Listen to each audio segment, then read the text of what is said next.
नमस्कार सुमित जी, बहुत बहुत स्वागत है आपका। अंजू जी नमस्कार। बड़ी हंसी आ रही है आपकी। मतलब क्या चक्कर है? कोई नई अच्छी खबर लगती है कोई? मुझे तो ये हैरानी हो रही है कि वो जो पड़ोसी देश है पाकिस्तान, उसको सर्जिकल स्ट्राइक खाने की क्या आदत पड़ गई है। मतलब थोड़े थोड़े इंटरवल पर उनके यहाँ सर्जिकल स्ट्राइक करते रहे पड़ोसी देश, तो मुझे लगता है उनकी सेहत ठीक रहती होगी। देखिए, मैंने ना आज इसके ऊपर पूरा स्टडी कर रहा था कि हुआ क्या है। तो मुझे हम्म। लगा कि यार ये बैटिंग हो रही है इसके साथ। BAIT, हम कहते हैं ना कि किसी भी चूहे को पकड़ना हो तो बेट हाँ। डाल देते हैं तो वो पकड़ा हम्म। जाता है। और पाकिस्तान हम्म। के साथ भी बेट हो रहा है। बेट का फुल फॉर्म है भारत, अफगानिस्तान, ईरान और इसके अंदर TTP। आपको मालूम है, टुकड़े टुकड़े पाकिस्तान, जो इनकी अपनी ऑर्गेनाइजेशन बनाई हुई है। तो ये बेट है। सब ने इकट्ठे मिलकर इस चूहे नामक, पाकिस्तान नामक चूहे को पकड़ने के लिए एक बेट डाल दिया है कि भैया हाँ। इसको पकड़ा जाए और इसको धोया जाए। और हम्म। होता क्या है, भारत जाता है वहां पर, सर्जिकल स्ट्राइक करता है जो चूहे हैं पकड़ के। वो जैसे हमारे घर में भी कोई चूहा आ जाए, हम क्या करते हैं, मारते नहीं है, उसको पकड़ते हैं और दूसरे के मोहल्ले में जाके छोड़ाते हैं। तो भारत हम्म। ने सर्जिकल स्ट्राइक करी तो ये सारे चूहे भागकर बलूचिस्तान एरिया में चले गए, जो कि ईरान के साथ लगता हुआ एरिया है। वहां से अब उनको मार पड़ गई है, ये अफगानिस्तान के बॉर्डर में चूहे भाग जाएंगे। वहां से ईरान, जो अफगानिस्तान वाले हैं, वो भी हम्म। इनकी ऐसी तैसी फेरने वाले हैं। तो ये चूहे ऐसे ही म्यूजिकल चेयर की तरह घूमते रहेंगे, चक्कर लगाते रहेंगे, और ये इनका कुछ भी होने वाला नहीं है। और अगर ये किसी तरीके से इन तीन देशों से बच गए तो TTP इनका से हम्म। वही काम करेगा जो हम कर रहे हैं। तो ये चोगा डाला गया है चूहे को पकड़ने के लिए। मारना किसी ने नहीं, इनको भगा भगा के हमने मार देना है। ये कुछ हो रहा है इनके साथ। तो आपने जैसे बोला ना कि इनकी सेहत ठीक करने के लिए ये बार बार सर्जिकल स्ट्राइक करनी पड़ती है। आपने देखा होगा कि कोई भी जानवर हो, उसे जब कुछ सी चीज सिखानी पड़ती है तो वो कहते हैं कि जानवर के साथ जानवर बनना पड़ता है। हम्म। अगर आप आज पाकिस्तान की हालत देखें तो सभी उसके साथ जानवर वाला ही हिसाब कर रहे हैं, क्योंकि इस पाकिस्तान नामक जानवर को अगर आपको सीधा करना है तो उसको बार बार मारना पड़ेगा, डंडे लगाने पड़ेंगे। पूंछ को सीधी करने की वैसे तो सीधी हो नहीं सकती, क्योंकि कई ऐसे होते हैं जानवर जिनकी पूंछ जिस मर्जी कर लीजिए सीधी नहीं हो सकती। पाकिस्तान भी उसी कैटेगरी में आता है। और इसीलिए चाइना ने भी इस जानवर को पाल कर रखा है। अगर आज की डेट में कोई इसके ऊपर अटैक नहीं कर रहा, वो है चाइना। मुझे तो खुशी उस दिन होगी जिस दिन चाइना भी इसमें कूद जाएगा और चाइना की तरफ से एक सर्जिकल स्ट्राइक पाकिस्तान के ऊपर होगी। वो दिन होगा जिस दिन पाकिस्तान का आखिरी दिन होगा वो। पर अभी ताजा मामला क्या हुआ है, क्यों ईरान ने अचानक से सर्जिकल स्ट्राइक कर दिए हैं और बिल्कुल भीगी बिल्ली बनकर चुपचाप बैठा हुआ है पाकिस्तान। देखिए, पहली बात है कि पाकिस्तान, इसको अपने घर में सुख शांति से रहना नहीं है, और हम्म। दूसरे के मामले में हमेशा दखल देना है कि भाई अपने पास, तुम्हारे पास जो तुमने अपने एक नया मुल्क ले लिया था 47 में कि हम हिंदुओं के साथ नहीं रह सकते, ठीक है। हम्म। हमने भी बड़े ही दरिया दिल से आपको एक जगह दे दी, most fertile land in the whole world हमने हम्म। पाकिस्तान को दे दी। नदियों का 80% पानी बेवकूफी की तरह हमने पाकिस्तान को दे दिया। इन्होंने जो मांगा हमने दिया इनको।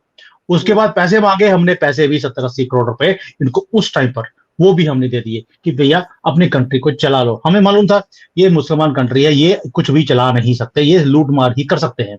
तो इनको जब सब कुछ मिल गया, उसके बाद भी अपनी कंट्री को नहीं चला सके, बचा भी नहीं सके। दो टुकड़े हो गए 71 में। अब भी इनकी ये हालत है। भारत है तो कश्मीर हमें चाहिए, कश्मीर मिल गया तो हमें इनको पाकिस्तान, ये पंजाब भी चाहिए, पंजाब के बाद इनको यूपी में, क्योंकि बहुत बड़ी पॉपुलेशन यूपी में मुसलमानों की है, वो भी चाहिए। हैदराबाद, जूनागढ़ ये मांगते रहते हैं।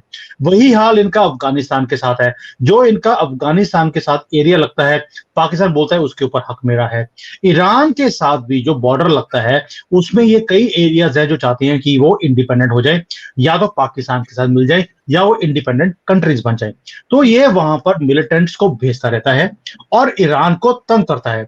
एक तो लैंड का इशू है, जो इनको हर एक जगह पे लैंड चाहिए होती है।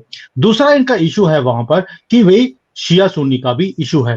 पाकिस्तान सुन्नी है, वो वहां पे शिया है, और इनकी हमेशा ही आपस में लगी रहती है, ईंट कुत्ते का वैर है।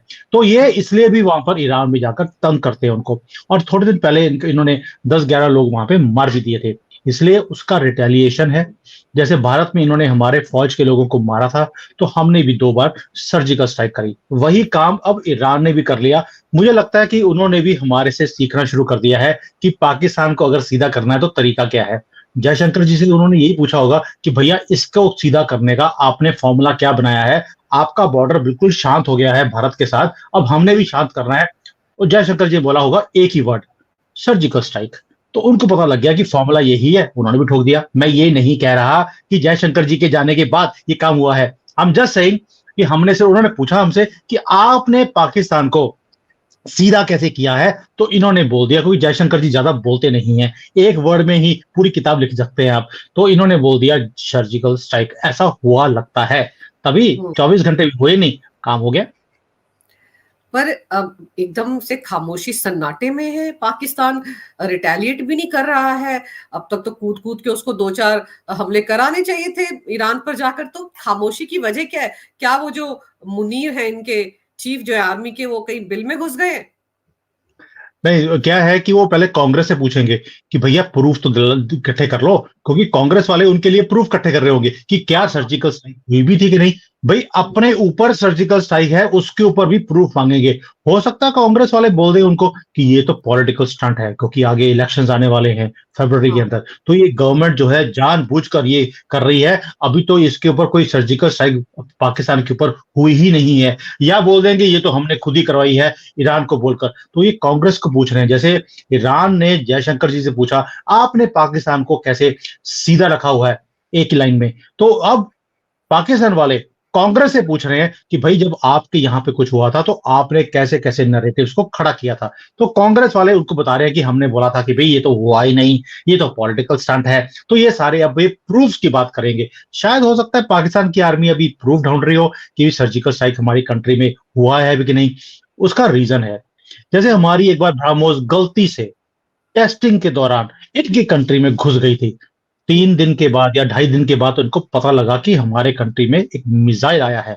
वो भी किसी ने बताया इनकी कंट्री में कि भैया एक मिसाइल सी गिरी हुई है, उसके ऊपर कोई शायद ब्राह्मोस लिखा है, कोई पढ़ने लिखने का भी वो बड़ी मुश्किल से लिखा हुआ बोला उन्होंने, BRA करके बोला उन्होंने, बीच में गलती कर दी होगी। तो बोला कि ऐसे करके कोई चीज आई है, इसे आप देखिए। जब देखा गया तो देखा ये तो ब्राह्मोस है। 3 दिन के बाद पता लगा इनको। तो ये आपको लगता है ये सर्जिकल स्ट्राइक इनके ऊपर जो मिसाइलों से ड्रोन से इनके ऊपर अटैक हो गया, इनको इतनी जल्दी पता लग जाएगा? 3-4 दिन लगेंगे ये पता लगने के लिए कि स्ट्राइक हुआ है कि नहीं हुआ है और कहां हुआ है। इसलिए इनको वक्त दे दीजिए, ये भी ट्यूबलाइट है कांग्रेस की तरफ। पर सुमित जी, पाकिस्तान के जो हालात हैं इस वक्त, एक तरफ तो आप देखो ना कि पुंछ राजौरी में आतंकवादी भेजकर अभी भी आतंकवादी गतिविधियों को अंजाम दे रहा है। तभी लग रहा था कि चाइना के कहने पर इस तरह की हरकतों को अंजाम दे रहा है, क्योंकि भारत ने LAC की तरफ अपने काफी सारे ट्रूप्स तैनात कर रखे हैं और परेशानी हो रही है चाइना को। तो अब जो ये घटनाक्रम हुआ है, इसके बाद क्या वो चाइना की तरफ देखेगा? दौड़ा दौड़ा शिकायत करने तो वहां जाएगा ना कि देखिए मेरे साथ क्या हो गया। अब मुस्लिम कंट्री आपस में उलझेंगे तो फिर जाकर रोना भी कहाँ रोएगा ये पाकिस्तान? देखिए, चाइना इनकी मदद नहीं करेगा, क्योंकि चाइना ने पहले बोल दिया इनको। जब इमरान खान की गवर्नमेंट थी तब एक ही चीज बोली गई थी, set your house right first. China किसी के भी मामले में दखल नहीं देता। उसका है मुझे बिजनेस करना है, ईरान के साथ भी आपके साथ भी। ईरान के साथ तो इतनी बड़ी डील है 25 साल की कि आप अंदाजा भी लगा नहीं सकते। तो इसलिए चाइना कभी भी ईरान को नहीं बोलेगा कि भाई आपने ये अटैक क्यों कर दिया मेरे पाकिस्तान के ऊपर, क्योंकि पाकिस्तान तो मुझे लगता है चाइना का पूरा नजर है कि पूरी कंट्री ही मैंने खा जानी है, ये तो मेरे पैसे वापस करने वाले नहीं है। तो कभी भी चाइना इंटरवीन नहीं करेगा। ये जाएंगे भी वहां पर तो भी कुछ नहीं होने वाला। लेकिन मैं चाहता हूं कि जो पाकिस्तान वाले हैं, सलाह फ्री में देने की कोई कोई वो नहीं होती कि भाई आप यूनाइटेड नेशंस में क्यों नहीं चले जाते। जब भारत ने आपके ऊपर सर्जिकल स्ट्राइक करी थी, जिसके ऊपर आपने बोला था कि सर्जिकल स्ट्राइक तो हुई नहीं, जब हुई नहीं तो आप यूनाइटेड नेशंस में रोते रोते क्यों गए थे? भाई वहां पर भी नहीं जाना था। अगर तब गए थे तो अभी भी चले जाओ। मुसलमान कंट्री के अगेंस्ट ही तो जा रहा है, क्या दिक्कत है भाई? भाई चोरों को पड़ गए मोर, चले जाइए यूनाइटेड नेशंस में कि मेरे ऊपर ये हो गया। क्योंकि पाकिस्तान के पास ईरान का जवाब देने के लिए हिम्मत भी नहीं है, पैसा भी नहीं है, पॉलिटिकल विल भी नहीं है। और मुनीर जैसे पहले बोला है, वो तो किसी न किसी चूहे की बिल में बैठा बैठा होगा, चूहे गिन रहा होगा मेरे कितने बच गए कितने मर गए। तो ये इनकी हालत है, ये कुछ भी नहीं कर सकते अंजू जी। और ये जो चीज है टेम्परेचर, ये हम भी नाप रहे हैं, अफगानिस्तान भी नाप रहा है और ईरान भी नाप रहा है।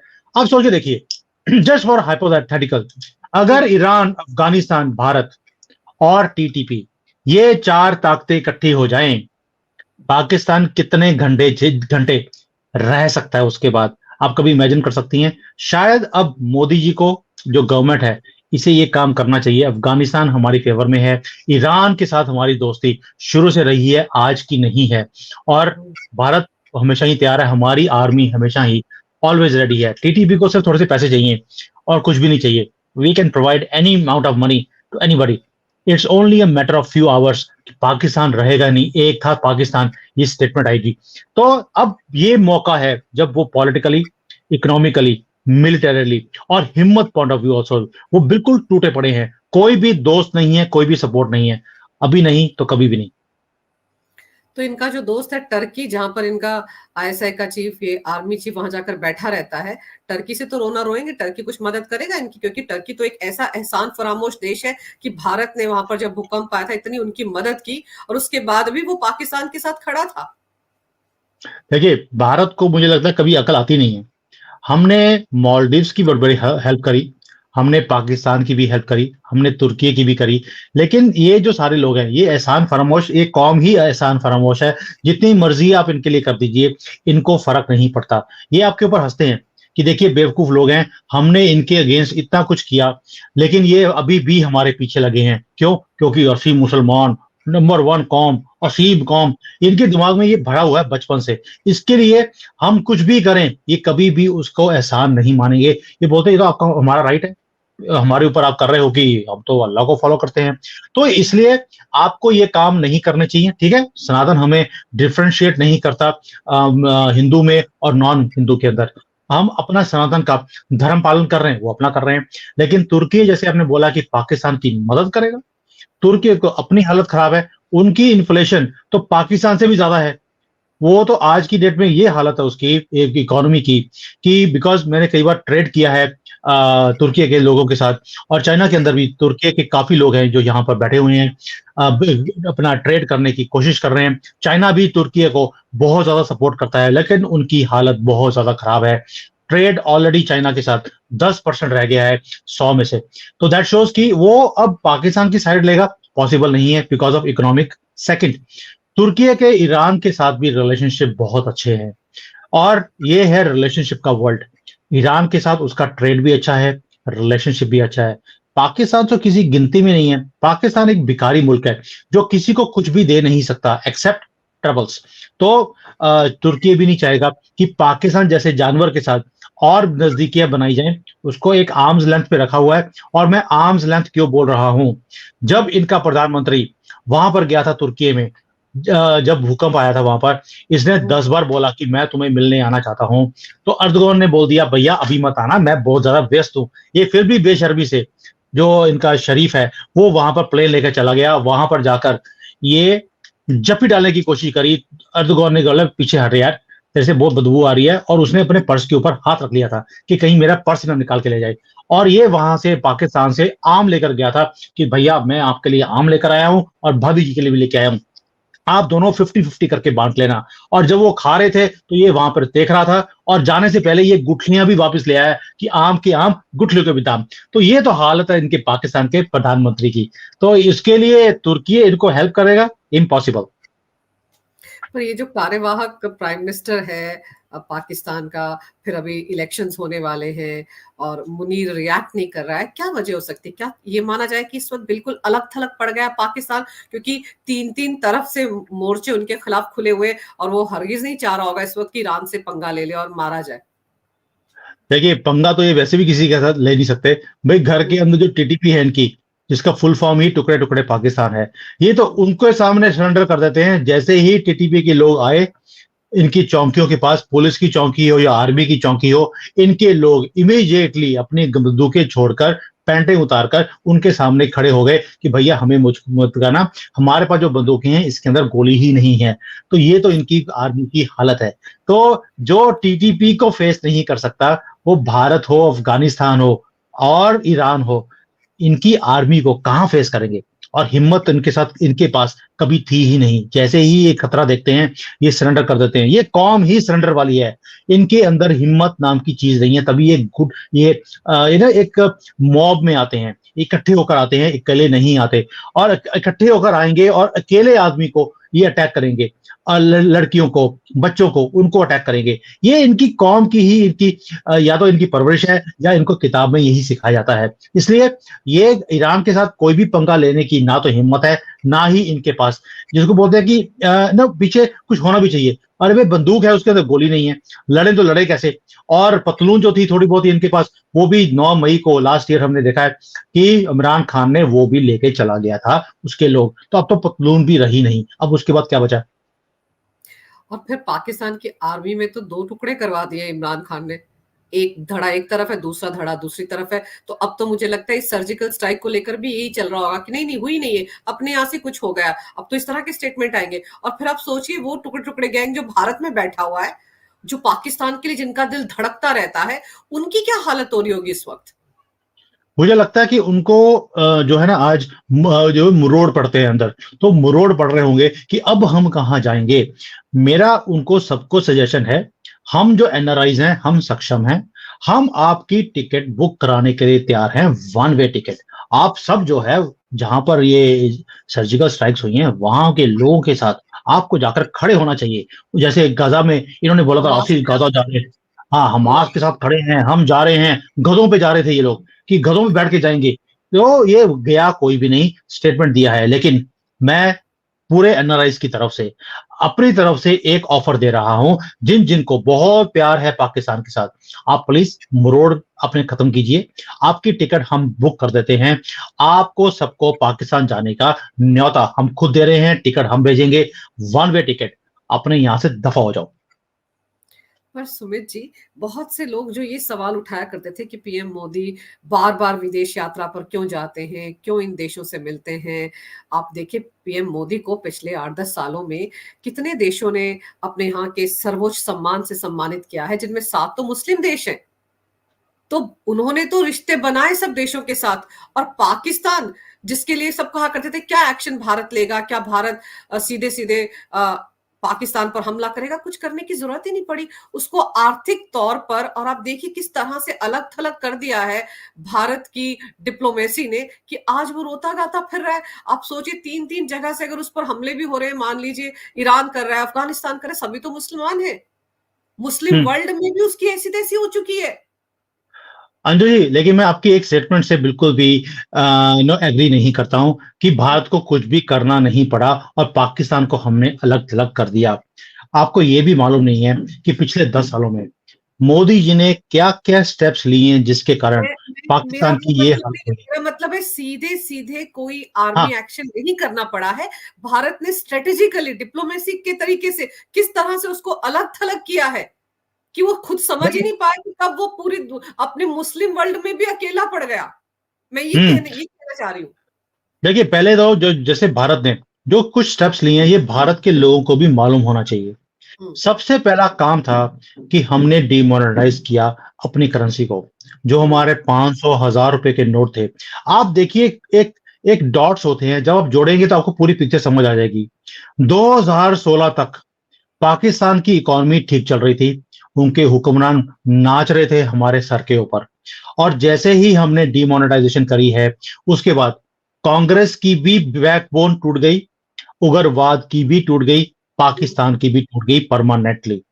और ये क्यों हुआ है? बिकॉज जो फेक करेंसी का जो रैकेट था, मैंने पूरी इन्वेस्टिगेशन करी इसके ऊपर कि चिदम्बरम ने, उन्होंने एक मशीन जो हमारी प्रिंटिंग की मशीन थी वही बेच दी थी पाकिस्तान को कि तुसी वहां पर बैठकर नोट छापो, तुसी भी यूज करो, फिर सानू भी भेजो। वो वाला हाल था चिदम्बरम का। और बेशर्मी से इन्होंने ये काम किया पाकिस्तान के साथ मिलकर।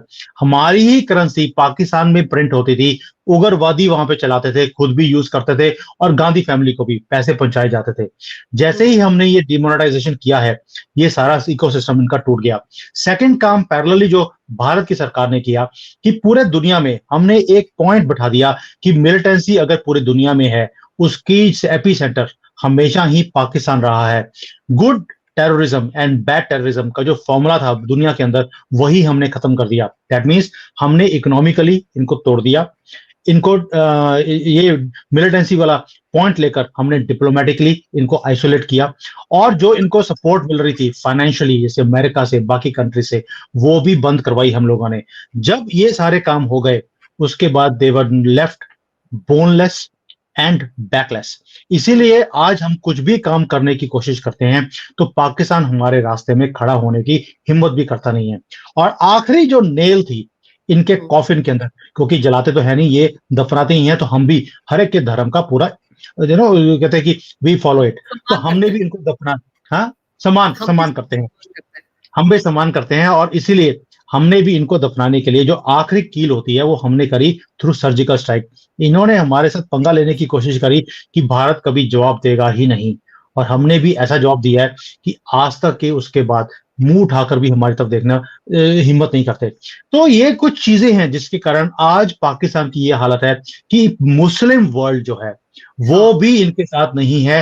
रीजन, हमने इन्हें आइसोलेट कर दिया, और खुद भारत ने ईरान हो, अफगानिस्तान हो, इनके साथ रिलेशनशिप्स क्रिएट करे हैं। आप कभी इमेजिन नहीं कर सकते, जब तालिबान की गवर्नमेंट आई थी 15 अगस्त 2021 को, तब पाकिस्तान के अंदर जश्न मनाया गया था कि अब साडी गवर्नमेंट आ गई, now Taliban will help us to get Kashmir. Bharat के अंदर भी इसकी गूंज सुनाई देनी शुरू हुई थी, और भारत के अंदर भी पाकिस्तान जिंदाबाद के नारे हमने सुने हैं 15 अगस्त को कि भाई अब तो लेकर रहेंगे हम कश्मीर। ये हालत थी भारत के अंदर। लेकिन कैसे भारत ने डिप्लोमेटिकली अफगानिस्तान की जो तालिबान की गवर्नमेंट है उसके साथ रिलेशन बनाए। ईरान आइसोलेटेड हुआ पड़ा है पूरी दुनिया में सैंक्शंस के कारण, लेकिन हमने फिर भी वहां पे चाबहार जो पोर्ट है उसको बनाने का जिम्मा लिया और बना भी रहे हैं। हमने सेंट्रल एशिया में पूरे रिलेशंस बना लिए, वो भी सारे मुस्लिम वर्ल्ड के कंट्रीज हैं। हमने किसी को भी छोड़ा नहीं, सबके साथ रिलेशन बनाया है। इसीलिए हमारा जो तरक्की है वो बढ़ भी रही है, सारा मुस्लिम वर्ल्ड हमारे करीब भी है।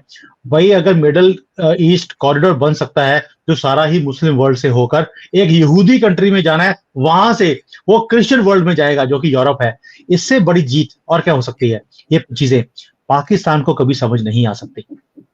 पाकिस्तान को समझ इसलिए नहीं आ सकती ना क्योंकि वहां समझदार लोग हैं कहाँ। वो तो सिर्फ आतंकवाद को भेजते हैं पूरी दुनिया में। अभी तक वो ये नहीं समझ पाए कि उनके देश में जो भारत में मोस्ट वांटेड आतंकवादी वो कैसे मारे जा रहे हैं, अज्ञात वीर कैसे उनको टपका रहे हैं, ये तक तो पाकिस्तान आज तक समझ नहीं पा रहा है। और भारत ने कितने स्ट्रेटेजिकली किस तरह से पाकिस्तान को घेरा है, ये पाकिस्तान के लोग शायद अब कहीं जाकर समझ पाए।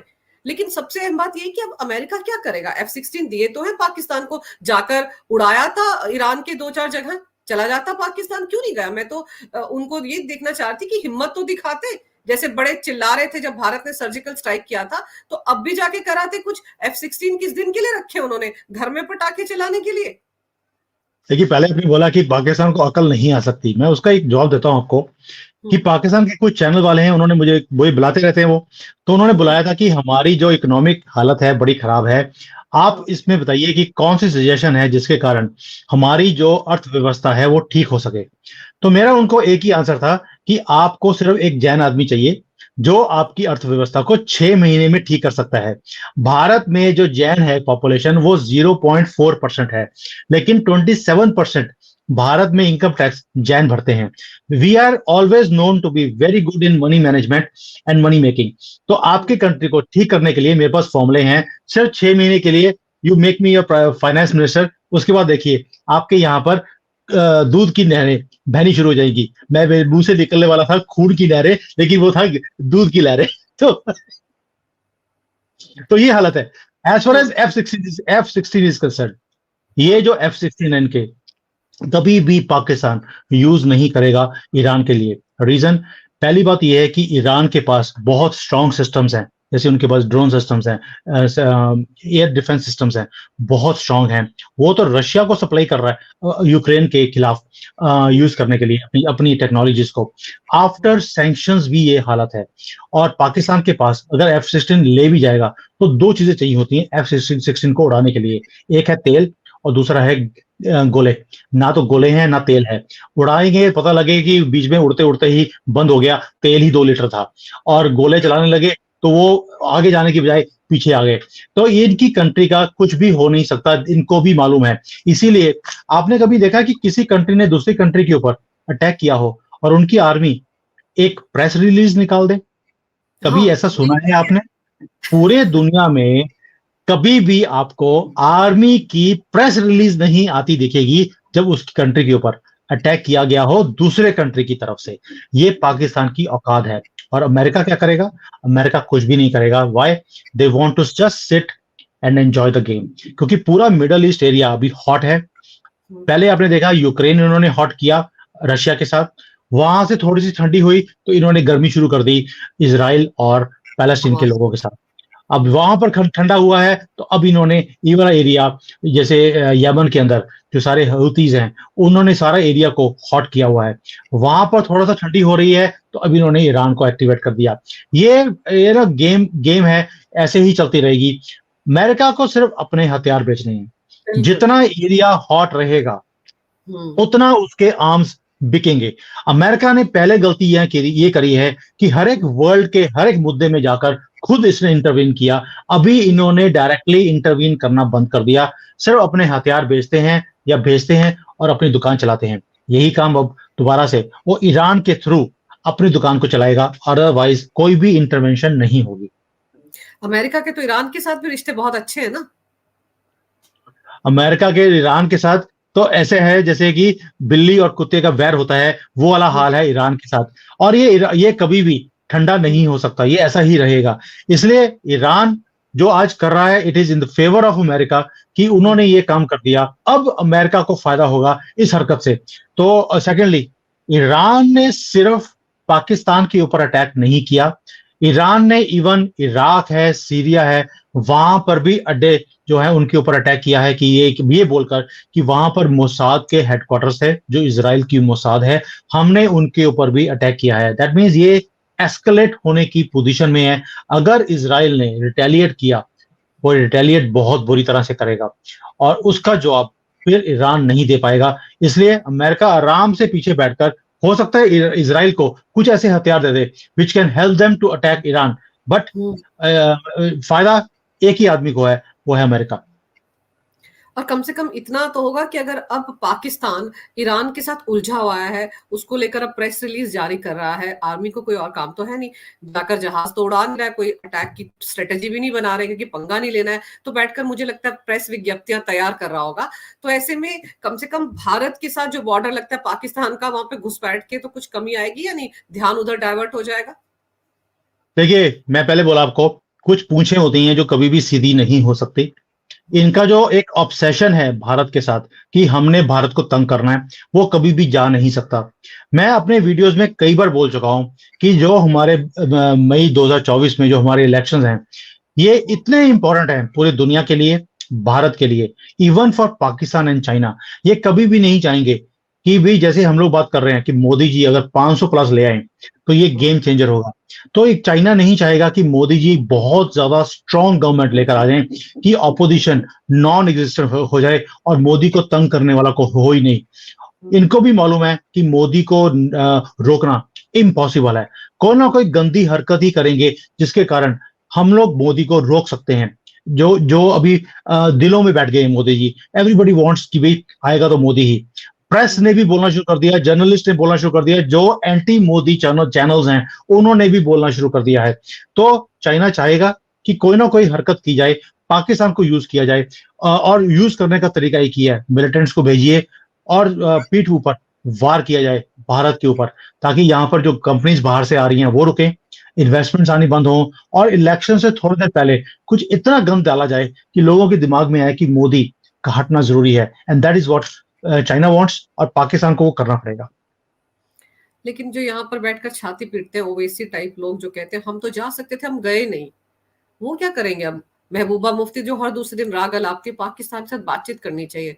फारूक अब्दुल्ला जो ये सोचते थे एक जमाने में कि आर्टिकल 370 को वापस लाएंगे चाइना की मदद से, तो उस जमात का क्या होने वाला है? उस वो जमात भी तो अब इस वक्त शांत बैठी होगी, सोच रही होगी क्या करे आगे, क्या बोले, मतलब स्ट्रेटेजी तैयार की जा रही होगी, कैसे डिफेंड किया जाए पाकिस्तान को और कैसे उसको विक्टिम बताया जाए कि वो हो बेचारा, देखो शांति से बैठा हुआ था, रात को अंधेरे में आकर मिसाइल फेंक के चलेगा ईरानी। देखिए, ये सारे वेट कर रहे हैं सुमित जैन की अगली वीडियो कब आएगी अंजू जी के साथ, और उसमें सुमित जैन हमें क्या ऑफर करने वाला है। तो मैं इन सबको, क्योंकि सारे लोग आपके वीडियोस देखते हैं, मैं आपको ओपनली बोल रहा हूं, आप सबको जो पाकिस्तान बहुत अच्छा लगता है, मैं टिकट भेजने को तैयार हूं, जितने भी लोग हैं, इट डजेंट मैटर। मैं अकेला अगर सबकी टिकट्स नहीं भी भेज पाऊंगा तो हम डायस्पोरा सारे इकट्ठे मिलकर, और भाई पूरे दुनिया के 55,000 मंदिर हैं जो हमने इकट्ठे कर दिए, और सारी दुनिया में जितने हमारे हिंदू लोग रहते हैं, सनातनी हिंदू नहीं, जो सनातनी रहते हैं, we are in touch with each other कि हमने 22 जनवरी को कौन सा प्रोग्राम करना है। हमारे लिए आप लोगों की टिकटें भेजना, वन वे टिकट, वो भेजना कोई मुश्किल काम नहीं है। आप बोलो तो सही, कितने लोगों को टिकट चाहिए। तो आप, मुझे मालूम है सारे मेरे हमारी वीडियोस को देख रहे हो, this open offer from this सनातनी टू ऑल ऑफ यू। आप टिकट लीजिए, तब हो जाइए यहाँ से। बिल्कुल, बहुत पास में है वाघा बॉर्डर, ट्रकों में भर भर कर वहां छोड़ा जा सकता है। याद कीजिए जब ये हमास वाला हुआ था तो किस तरह से यहाँ पर धरने प्रदर्शन भी होने शुरू हो गए थे, हमें जाना है, हमें जाना है, तेरा मेरा रिश्ता क्या। तो अब तो जिनका रिश्ता है पाकिस्तान के साथ, उनको तुरंत जाना चाहिए और ईरान के बॉर्डर पर डट के खड़े हो जाना चाहिए। देखिए, मैं तो पहले बोलता हूं कि भाई आपको जाना है, तब भी मैंने गवर्नमेंट को बोला था कि ये लोग बोल रहे हैं कि हमने गाजा में जाना है, आप जाने दीजिए, आप रोक क्यों रहे हैं। इनको वीजा, और गवर्नमेंट ने मुझे क्या बोला है कि भाई हम तो बोल रहे हैं अपने जाना चाहिए, वीजा तो अप्लाई करो। वीजा किसी ने अप्लाई नहीं किया, सिर्फ उसके झंडे लेकर खड़े हो गए, हमने गाजा जाना है अब, और वीजा कोई अप्लाई नहीं कर रहा। मैं खुद बोल रहा हूं आपको, आपके वीजे और टिकट हम खुद भेजेंगे। और टिकट क्या है, मेरे लिए टिकट अरेंज करना बहुत ही आसान है, क्योंकि इनको टिकट नहीं चाहिए, इनको तो गधे चाहिए, जिसको वो बैठ के ये आए थे उसी गधों पे बैठकर ही वापस चले जाएंगे। तो दैट वी कैन अरेंज, हमारे देश में भी गधों की कमी नहीं है। पाकिस्तान का मीडिया भी खामोश है इस बार, इस खबर को लेकर यूट्यूबर्स भी खामोश है। क्या हो गया, वहां पर भी कोई सर्जिकल स्ट्राइक हो गया है क्या आर्मी की तरफ से कि कुछ मत बोलना, बिल्कुल चुप बैठना? अंजू जी, ये पाकिस्तानी जो यूट्यूबर्स हैं, सो कॉल्ड यूट्यूबर्स, अपने आपको जर्नलिस्ट बोलते हैं, ये सारे के सारे लोग इतने दोगले हैं। मैं तो कई बार जाता हूँ इनके चैनल्स पे, आई नो कितने दोगले लोग हैं ये जब भारत में मणिपुर हुआ, नू हुआ, इन्होंने दिन में 3-3 4-4 वीडियोस बनाई, और सबको पकड़ पकड़ के, ये क्या हो गया, अब तो मोदी जी का वापस आना बहुत ही मुश्किल लग रहा है, क्योंकि यहाँ पर तो आग लग रही है, एक एक डिफरेंसेस आने शुरू हो गए हैं, हिंदू मुसलमान हो गया, अभी तो हिंदू क्रिश्चियन भी शुरू हो गया है, मोदी जी से संभल नहीं रहा, और राहुल गांधी कितना उभर के आ गया है। ऐसी ऐसी बातें वो हमारे साथ बातें में बोलने की कोशिश करी, मेरे साथ तो उनकी वैसे चलती नहीं है, इसलिए बहुत लोगों को मना कर दिया गया है आईएसआई की तरफ से कि इस बंदे को अपने चैनल पे दोबारा नहीं बुलाना। लेकिन जब इनके कंट्री में कोई भी हरकत होती है, मैंने आज इनको कॉल करने की कोशिश करी तो उन्होंने बोल दिया वी आर वेरी बिजी, आज बहुत शोज हैं, हम 2-3 दिन के बाद बात करेंगे। तो इसी में आपको आंसर मिल गया होगा कि इनकी औकात क्या है। बिल्कुल, इनकी औकात क्या है और इनकी औकात को दिखा दिया है एक बार फिर, मतलब ईरान ने। अब मैं तो इंतजार करूं कब रिटेलिएट करेंगे, कब जाकर वहां पर F-16 का इस्तेमाल होगा, वरना खड़े खड़े जंग लग जाए। पिछले दिनों 40-50 फूक भी गए थे, इनके खड़े खड़े जहाजों में आग लग गई थी। तो मुझे लग रहा है कम से कम उसको उड़ाए तो से, गेड़ा तो मार के आए। पर यहाँ पे राहुल गांधी जो न्याय यात्रा निकाल रहे हैं, वो तो अब मुझे लगता है पाकिस्तान के लिए न्याय निकालेंगे। उनकी यात्रा कहीं डाइवर्ट होकर पाकिस्तान तो नहीं चली जाएगी कि उसको भी न्याय दिलाओ, बेचारों के साथ अन्याय हो गया, सुबह सवेरे कोई सर्जिकल स्ट्राइक कर गया। देखिए, मुझे लगता है कि जो राहुल गांधी न्याय की बात करते हैं, इनको न्याय तब मिलता अगर ये अरुणाचल से शुरू करते। भाई आप अरुणाचल में जाके तो आइए, बॉर्डर पे खड़े तो होइए, वहां से चाइना को देखिए तो सही, आंख में आंख डालकर बात तो कीजिए, तब तो गया नहीं। जब इनके पास इतनी हिम्मत नहीं है कि भारत की धरती अरुणाचल में जाकर ये चाइना के साथ आंख में आंख डाल के बात करें, तो हम इनकी किसी भी चीज को वैलिड समझते ही नहीं है। और दूसरी बात, इन्होंने बोला न्याय यात्रा है, न्याय होना चाहिए, तो हमारे लिए ईरान ने न्याय कर दिया पाकिस्तान के साथ। हमारे लिए तो ईरान ने कर दिया, लेकिन राहुल गांधी एंड कंपनी के लिए तो अन्याय हुआ ना। वो तो छाती पीटते हैं पाकिस्तान के लिए। जो डायलॉग यहाँ पर राहुल गांधी बोलते थे, याद कीजिए, वही डायलॉग इमरान खान यूएन में जाकर बोला करता था। तो अब तो राहुल गांधी भी सक पका गए होंगे ना कि न्याय यात्रा तो मैं यहाँ निकाल रहा हूँ, क्या करूं, कैसे डाइवर्ट करूं इसको उस तरफ। लेकिन एक चीज और है, ग्लोबल टाइम्स में जो ट्वीट आया है जिसमें धन्यवाद किया गया है राहुल गांधी का, बहुत बहुत धन्यवाद है, आपने चाइना की संप्रभुता का ख्याल रखा, आप अरुणाचल प्रदेश नहीं गए। उस पर तो एकदम सन्नाटा है, कहीं कोई बात ही नहीं कर रहा है। मुझे लगता है हमने ही अपने पिछले वीडियो में इस पर चर्चा की थी, बाकी कोई कुछ नहीं बोल रहा है। तो ये जो राहुल गांधी का मोए मोए हो रखा है उस ट्वीट के बाद से, उस पर तो कुछ रिएक्शन आना चाहिए था। देखिए, जो चोर होता है वो कभी बोलेगा नहीं कि भी मेरी दाढ़ी में तिनका है। तिनका आपको दूसरे बंदे को ही देखना पड़ता है और निकालना पड़ता है। बीजेपी का काम है इस चीज को आगे उजागर करना, इसको बिल्कुल। स्प्रेड करना। मैंने कल भी बोला आपको, मैं आज भी बोल रहा हूं, बीजेपी का social media handle and media management इतना पुअर है कि बता ही नहीं सकता मैं आपको। और उसका रीजन भी है, कांग्रेस ने हमेशा ही मीडिया के लोगों को पाल के रखा, उन्हें पैसे दिए गए और अपने साथ ट्रिप्स के अंदर लेके जाया जाता था अपने प्लेन्स में बिठाकर अपने खर्चों पर, ताकि वो इनकी भाषा ही बोलें, इनकी तारीफों के पुल बांधते रहें। मोदी जी जर्नलिस्ट को हवा नहीं देते, इन्हें ये भी पता नहीं लगता जर्नलिस्ट को कि अगला सीएम कौन बनने वाला है। 5-6 दिन तो इनको लटका के रखा, जबकि कांग्रेस के टाइम पर जो सीएम है, कैबिनेट मिनिस्टर्स हैं, कोई भी आगे कोई भी ओएसडी भी लग रहे हैं, वो इन मीडिया वालों को पूछ कर ही लगाया जाता था। ये फर्क है, इसीलिए मीडिया कभी भी मोदी जी के कामों को दिखाती नहीं है, उनकी तारीफ नहीं करती, क्योंकि मोदी जी उन्हें वैल्यू ही नहीं देते। भाई मैं काम कर रहा हूं, आपका फर्ज है कि जो मैं अच्छा काम कर रहा हूं बताइए, जो मैं अच्छा काम नहीं कर रहा वो भी बताइए। लेकिन मीडिया है कि अब 92-93% नेगेटिव बोलती है मोदी जी के लिए। यहां पर कहीं ना कहीं मोदी जी का जो ये सोशल मीडिया हैंडल है या मीडिया मैनेजमेंट है बहुत पुअर है। मैं तो खुद आपको मैंने बोला है कि they need people like us who know how to manage these things. और एक परसेप्शन है जिसको हम स्प्रेड कर सकते हैं। You are a journalist for such a long time, I think people like you and me we can really contribute towards BJP. लेकिन मुद्दा वही है, बिल्ली के गले में घंटी बांधे कौन। नहीं सुमित जी, हम तो देश के लोगों को ये दिखाने की कोशिश करते हैं, समझाने की कोशिश करते हैं कि ये जो दिख रहा है इसके पीछे क्या एजेंडा चल रहा है, क्या नैरेटिव सेट करने की कोशिश हो रही है, उसको समझिए। और राष्ट्र सर्वोपरि है हम सबके लिए, देश सबसे ऊपर है। राष्ट्र सुरक्षित है तो सब कुछ सुरक्षित है, और राष्ट्र किसके हाथों में सुरक्षित है हम ये दिखाने की कोशिश करते हैं, समझाने की कोशिश करते हैं। अब ग्लोबल टाइम्स में अगर धन्यवाद अदा किया जा रहा है राहुल गांधी का, तो समझिए क्यों किया जा रहा है। क्योंकि राहुल गांधी ने अरुणाचल से यात्रा शुरू नहीं की, अरुणाचल को अपना हिस्सा मानता है एक तरह से चाइना, तो राहुल गांधी चाइना के कहने पे तो चल रहे हैं। तो ये सारी चीजें हम दिखाने की कोशिश कर रहे हैं। लेकिन चलते चलते मुझे एक लाइन में बता दीजिए कि इस वक्त पाकिस्तान के हालात को कैसे डिस्क्राइब करेंगे आप, और पाकिस्तान के पास कोई ऑप्शन है या नहीं? चलिए इसको मैं दो तरह से आंसर देता हूं। आपने जैसे बोला कि हम लोग लोगों को बताते हैं कि क्या सही है क्या गलत है, किसके हाथ में देश सुरक्षित है, what is right what is wrong.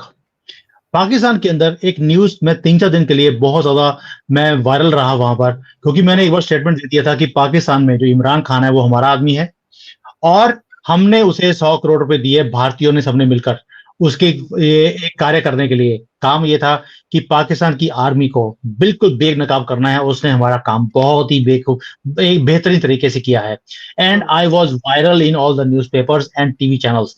अब वो इमरान खान खुद ढूंढ रहा था कि आदमी कौन है यार जिसने मुझे 100 करोड़ रुपए दे दिए और मुझे खुद को पता नहीं है। आर्मी ने, मीडिया ने, ऑपोजिशन ने, सबने उस न्यूज जो मेरी वो क्लिप थी आरजू के साथ उसको वायरल किया, और सबने बैठकर देखा कि ये आदमी क्लेम कर रहा है। तो ये होता है सोशल मीडिया हैंडलिंग, जहां पर आप दुश्मन जो आपका है या ओपोनेंट है उसकी चीजों को पकड़ के आप उसे लोगों तक पहुंचाते हैं। BJP is very weak in that. Now as far as अब पाकिस्तान का होगा क्या, एक लाइन में बोला है तो एक लाइन का आंसर यही है, घर का कुत्ता ना घर का ना घाट का। बिल्कुल, धोबी का कुत्ता ना घर का ना घाट का। हाँ, धोबी बिल्कुल का कुत्ता। यही हालत हो गई है। और मजेदार ये है कि कैसे खिसियानी बिल्ली की तरह खंबा नोच रहा होगा ना कि करूं तो क्या करूं, अब तो कुछ कह भी नहीं सकता, गेड़ी मार के भी नहीं आ सकता F-16, पता चला उसी को उड़ा दिया ईरान ने। तो इसलिए बुरी तरह से फंस गया पाकिस्तान। लेकिन अगले 24 घंटों में क्या रिएक्शन होता है, किस तरह से एक नया प्रेस नोट रिलीज करती है पाकिस्तान आर्मी, इन सब खबरों पर तो हम नजर रखेंगे, फिर चर्चा करेंगे। लेकिन आपने जिस अच्छे तरीके से बड़ी सरल भाषा में मेरे दर्शकों को ये समझाया कि पाकिस्तान की इस वक्त क्या हालत हो गई है और क्यों वो रिएक्ट नहीं कर रहा है, और भारत के प्रधानमंत्री ने पिछले 9 सालों में जिस तरह से पूरी दुनिया में रिश्ते बनाए हैं, उन रिश्तों का असर ये है कि पाकिस्तान पूरी तरह से मुस्लिम वर्ल्ड में भी अलग थलग पड़ गया है। ये तमाम जानकारी मेरे दर्शकों को देने के लिए सुमित जी आपका बहुत बहुत धन्यवाद। नमस्कार, भारत माता की जय हो, वंदे मातरम और जय श्री राम। जय श्री राम।